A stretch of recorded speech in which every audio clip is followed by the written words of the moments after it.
saacadu markay ahayd 10kii barqanimo ayaa waxa la soo qabtay nin lagu magacaabo deeqo aad arkaysaan deeq la yiraahdo magaciisa ninnimo uu ku sheegto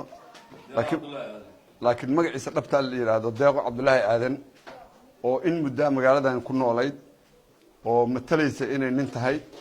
dumar badan xiriir la yeelatay sida aragtaan hubaysan oo magaaladan muddo badan dhex maraysay iyadoo nin ah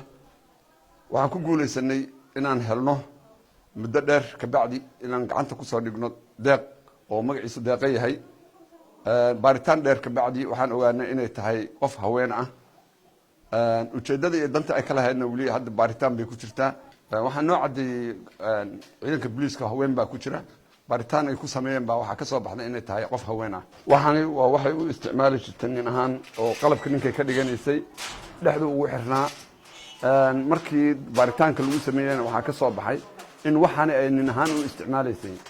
iyada waa su'aali kartaan inay dumar tahay aniga hadda af jooga lama adeega iyada baa joogtaa idinta liigu soo eedeeyay waa ejida dumar baana qofka waxaan u watay dukaan baa leeyahay dukaankan ku waardiyeysto meel koondar ah